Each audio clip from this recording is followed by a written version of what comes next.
Hello అండి, అందరికీ welcome back to my channel. ఈరోజు అయితే నేను దేవుణ్ణి ఎలా ఆర్గనైజ్ చేసుకుంటానో, అలానే మంత్లీ వన్స్ ఎలా క్లీన్ చేసుకుంటానో నేను మీకు చూపిస్తున్నానండి ఈ వీడియోలో.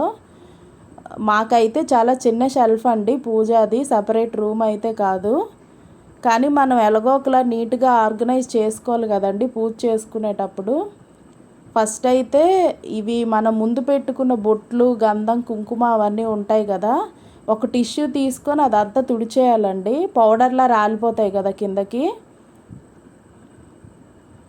ఇప్పుడు ఆ రాలిపోయిన పౌడర్ అంతా మనం ఒక ప్లేట్లోకి కలెక్ట్ చేసుకోవాలండి. అది చాట అలాంటివి యూజ్ చేయకూడదండి దేవుడి దగ్గర. ఒకవేళ యూజ్ చేసినా కూడా సపరేట్గా అమ్ముతారు కదా బ్రష్తో, అవి పెట్టుకోండి. నేనైతే దేవుడి ప్లేట్లోనే అది తీసేస్తున్నానండి, రాగి ప్లేట్లోకి ఆ పౌడర్ని అంతా. ఈ క్లాతులు కూడా సపరేట్గా ఒక 2 పెట్టుకోవాలండి దేవుడి కోసం. మైక్రోఫైబర్ ఉంటాయి, మీ దగ్గర ఏ క్లాత్ ఉన్నా అండి. కొత్త కర్చీఫ్స్ ఉంటాయి కదా, అవి ఏవైనా పెట్టుకోవచ్చు వాడనివి. నెక్స్ట్ మంచిగా తడి బట్టతోని పసుపు నీళ్ళతో కూడా తుడిచిన తర్వాత, ఇది ఏంటంటే మిస్టర్ మజిల్ క్లీనర్ అండి. ఇది కాలిన్ అయినా పర్వాలేదు, ఇదైనా పర్లేదు. అంటే దేవుడి దగ్గర జిడ్డు ఎక్కువగా ఉంటుంది కదా, మనకి దీపాలు అవి వెలిగిస్తూ ఉంటాం కదా, మసి ఇలాంటివన్నీ ఉంటాయి కదా. ఇది వేసి కనుక తుడిస్తే మనకి చాలా షైనీగా ఉంటాయండి. టైల్స్ అయినా ఫొటోస్ అయినా సరే జిడ్డు అంతా పోతుంది అన్నమాట. నేను ఆ కింద అయితే వాల్ పేపర్ స్టిక్ చేశానండి, అది కూడా క్లీన్ చేసేస్తున్నాను.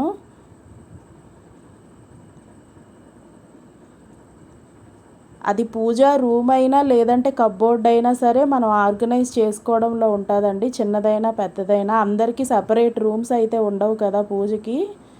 ఉన్న దానిలోనే మనం అడ్జస్ట్ చేసుకోవాలి. రెంటెడ్ హౌసెస్ కాబట్టి పర్మనెంట్ సొల్యూషన్స్ ఉండవు కదా, అన్నీ టెంపరీగా మనం అడ్జస్ట్ చేసుకొని ఆర్గనైజ్ చేసుకోవాలి. ఈ విధంగా ఫొటోస్ కూడా ఈ స్ప్రేతో క్లీన్ చేశానంటే, అలానే పసుపు నీళ్లు ముంచిన క్లాత్తో ఒకసారి తుడిచేసుకోవాలి. ఇంకా మనకి దేవుడు శుద్ధి అయిపోయినట్టే కదండి పసుపు నీళ్ళు యూజ్ చేయడానికి, అది రీజన్ అన్నమాట. అన్ని ఫొటోస్ క్లీన్ చేసి ఇలా పక్కకైతే పెట్టేసుకోవాలండి.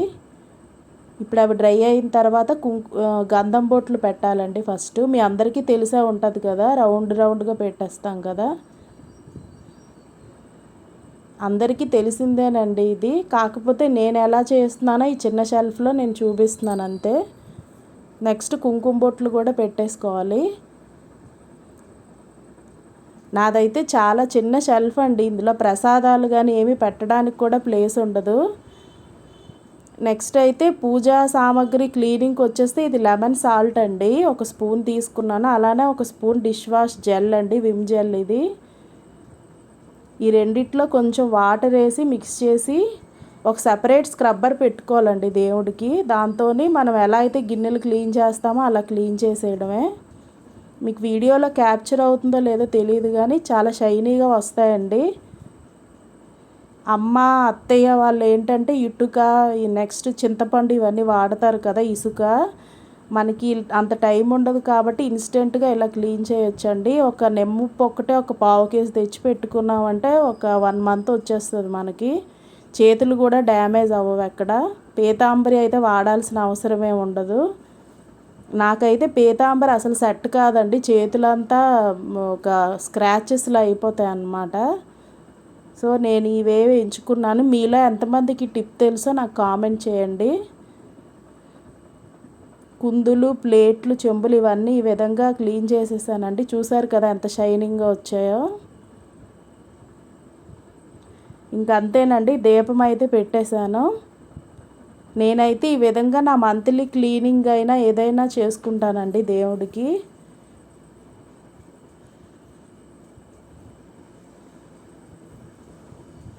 అందరికీ పూజా రూమ్స్ సపరేట్గా ఉండవు కదండి, రెంటెడ్ హౌసెస్లో పాసిబుల్ కాదు కాబట్టి ఉన్న దానిలోనే మనం ఇలా అడ్జస్ట్ చేసుకొని ఆర్గనైజ్ చేసుకోవాలి. ఇదండి ఈరోజు వీడియో అయితే. మీకు నచ్చితే లైక్ చేయండి, సబ్స్క్రైబ్ చేయండి.